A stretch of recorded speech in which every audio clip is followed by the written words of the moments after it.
What's going on, hoes? Hey, happy St. Patrick's Day to all you people out there celebrating today.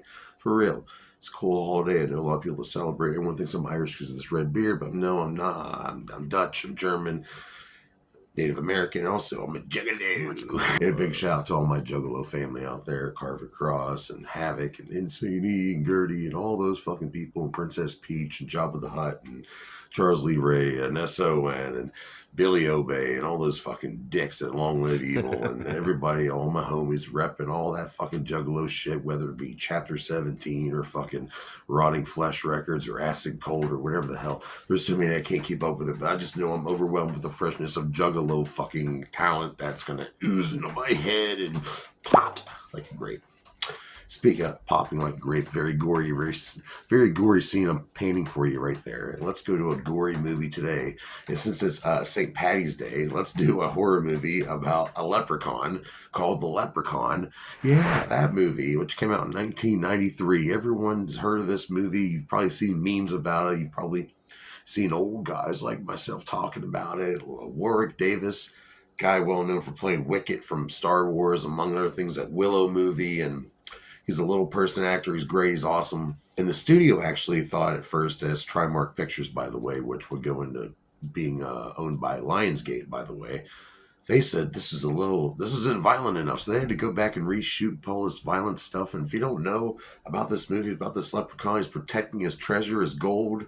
And if you get in his fucking way or take his gold, you are fucked. He's got powers. His powers are really crazy. They change every movie. There are multiple movies. There's a really bad remake. And Warwick Davis has owned this role for a long time. And he's the shit. He really is. Big props to him. But yeah, also Mark Jones directed and wrote this. Mark Jones, he was also responsible for that movie, 1995 Rumpelstiltskin, which I might review one day, which is a silly movie. And he also followed up with Leprechaun 2. And yeah, it's not a bad movie. The budget was about $900,000.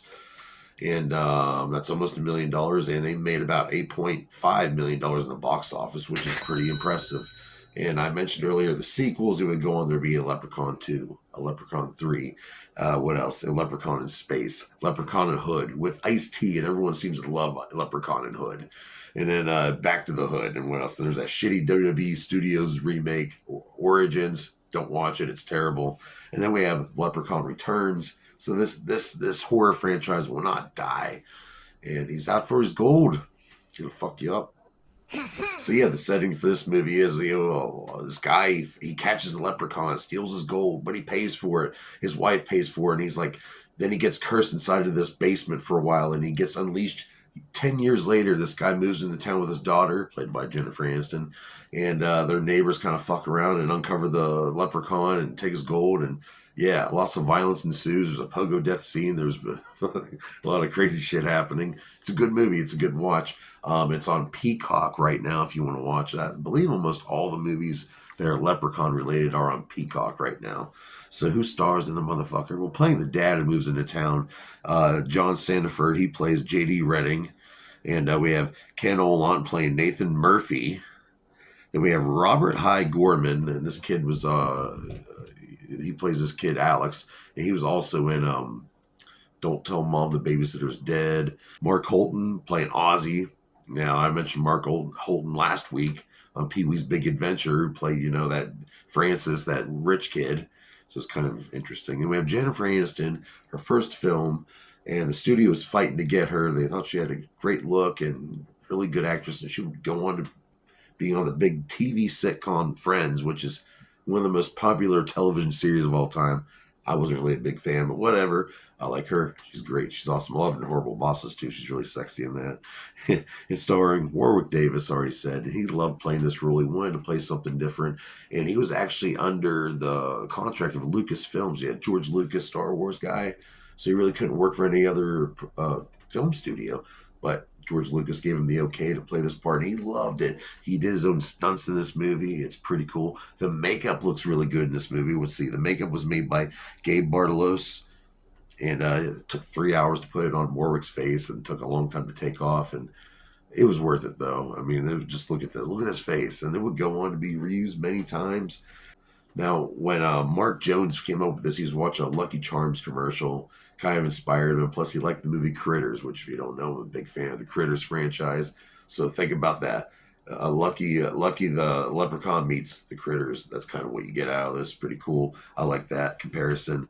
It was filmed mostly in California, shot in Valencia Studios, where they did Terminator 2, and also the Big Sky Ranch, which was filmed a lot of TV sitcoms in the past. Like I said, there were a bunch of reshoots because the studio thought it wasn't violent enough. Originally, it was supposed to be more of a horror movie, but where Davis put so much comedy into his vicious villain that he was, that they had to incorporate. They turned into a comedy horror movie. But the studio wanted more gore to keep up with the Freddys, the Jasons, and the Evil Deads and all that stuff. So they did. They did some reshoots, and if you can rewatch this movie, knowing that knowledge now, you can see the differences. Like the tone changes in some of these gory scenes, which they do come out looking great. I'm not gonna lie. This you mentioned like horror icons: Freddy Krueger, Michael Myers, the Candyman, the Cenobites. You got to mention the Leprechaun, man. He's up there. Charles Lee Ray teamed up, I mean, they might still get their asses kicked, but it'd be a really interesting movie, though, right? So it'd be cool to see him interact with another horror icon down the road. And whenever I do a horror movie for now, I'm going to mention my favorite kill of the movie. Seems like a cool thing to do on YouTube now. So my favorite kill of the Leprechaun from 1993 has to be the pogo stick scene. He freaking jumps on that pogo stick. That's a good death, and I'm trying not to spoil it. Go watch this movie. It's on Peacock. So, what do I rate the Leprechaun from 1993 here on St. Patty's Day? PJ's movie time. I'm gonna have to rate this movie a good old 2.5 out of 5 dog decks. That's a pretty good rating. Can't deny that. So join me here next week where I'm going to review the Juggalo movie that I never watched because I was afraid it would trash my culture, but it really doesn't. Actually has a nice light on my culture. We're going to watch the movie Family, which came out in 2018. I'll see you here next week on PJ's Movie Time. Hey, take care of yourself. Be true to yourself. Ignore that negativity. Keep it to the side. And we can do this, people. We can do this. Whoop, whoop.